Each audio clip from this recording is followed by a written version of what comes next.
Erev Tov, I'm Stephen Ben-Nun, and you are watching Israeli News Live. We have very shocking news, written proof, actual written documentation that the Vatican fully intends to build the third temple. And as well, with building the third temple, they will also have world domination, world global power, and will rule from Jerusalem. And I know that sounds very, maybe in some people's eyes it sounds far-fetched, it sounds outlandish, but nonetheless, we have written proof that this is actually going to take place. Now, before I share with you this documentation, I want to take you and just kind of recap some of the things that have happened in Israel where the Vatican is concerned.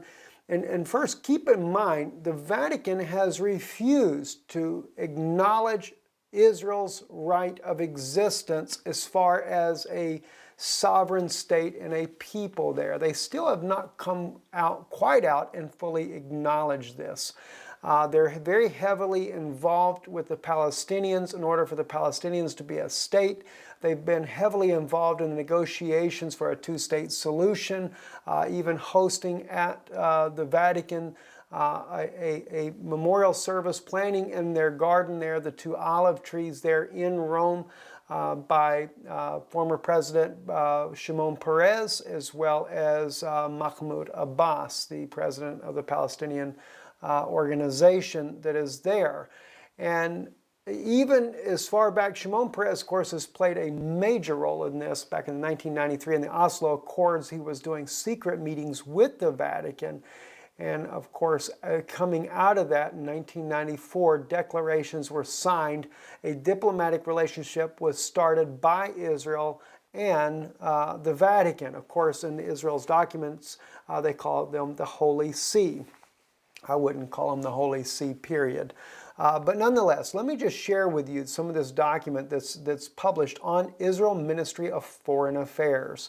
And we'll kind of scan through this quickly. It says here, this agreement is made on the basis of the provisions of the fundamental agreement between the State of Israel and the Holy See, which was signed on the 30th of December 1993 and then entered into force on March 10th, 1994. Hereinafter, the fundamental agreement is what it's called.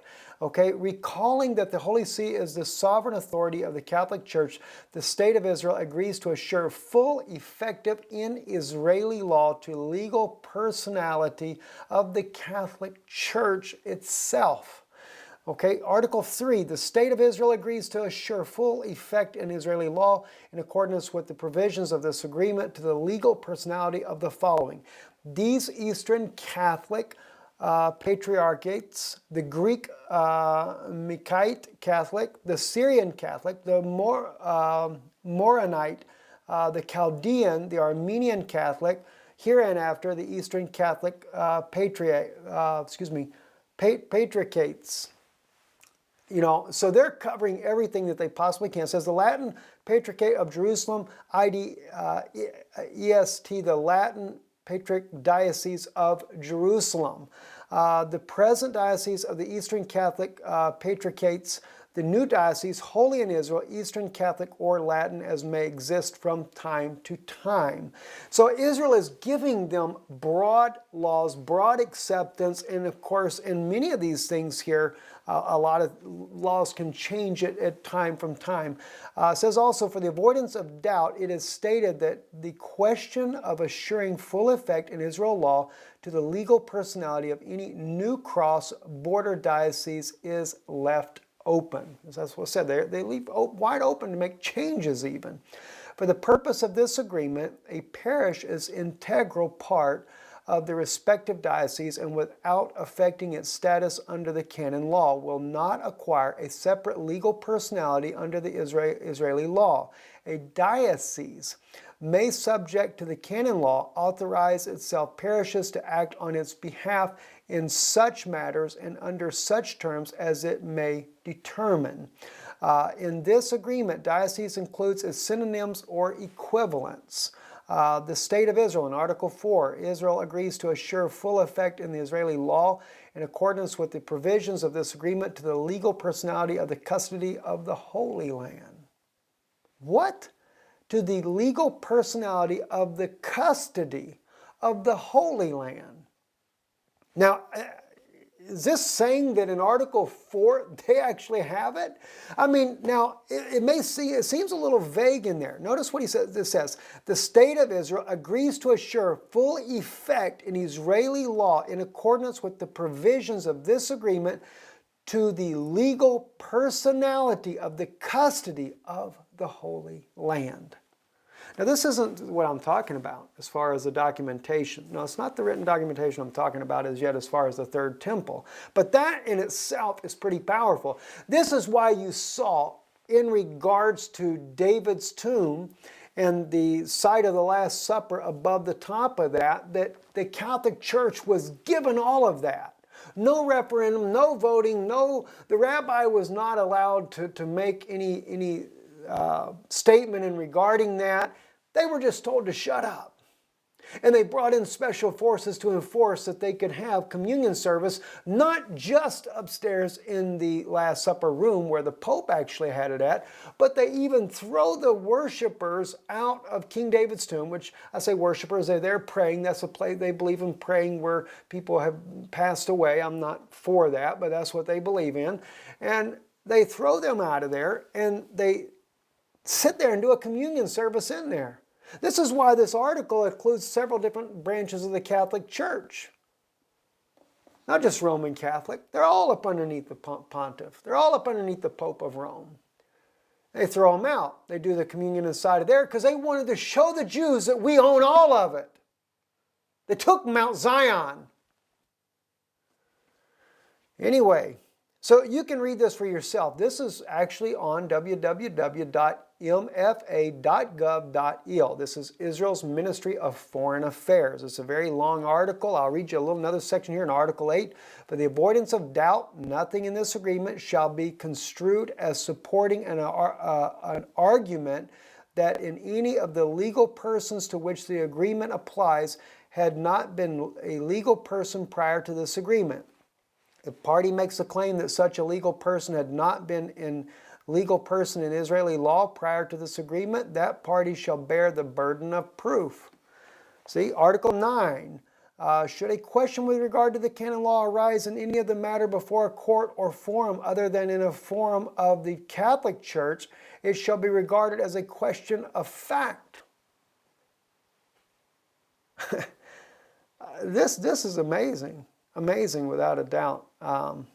But anyway, there's 13 articles, which is kind of interesting, 13 articles. Let me read Article 13 for you. This agreement shall enter into force in the date of the latter notification or ratification by a party, done in 2 original copies in the Hebrew and in English language, both texts being equally authentic. In case of the divergence, the English text shall prevail, except where explicitly provided otherwise in the schedule. Signed in Jerusalem this 10th day of the month of November in the year 1997, which corresponds to the 10th day of the month of Hishvan in the year 5758. And that's kind of interesting that they made sure that those 2 days corresponded. I thought that was kind of interesting. Nonetheless, though, Shimon Peres sold out Israel to the Vatican. And since then, Prime Minister Netanyahu, who for a long time I had a high regard for him because of his stand against Rome and not doing a 2-state solution. But now we see him backpedaling. And he's even gone to Rome and been part of the negotiations of a 2-state solution. And as I showed you in an article on Israeli News Live not too long ago, we took you and showed you all around Jerusalem the building of the superhighways there. And they're building even a checkpoint from Tel Aviv into Jerusalem. A checkpoint. Now I can understand a checkpoint being from the West Bank on the eastern side, coming up, because you're coming from the West Bank, you have the Palestinian area there. It's the Dead Sea, from the highway from the Dead Sea. You have to go through the checkpoint because you're dealing with the West Bank coming into Jerusalem. You need to check the Palestinians. But why would Israel be constructing a checkpoint that is on the main Highway 1 that comes from Ben Gurion Airport, from Tel Aviv, coming west to the east, right up through the mountains there? All of this is Israeli territory, and now they're building a checkpoint that Jews, Israelis, are going to have to go through a checkpoint from Israeli territory to enter into Jerusalem.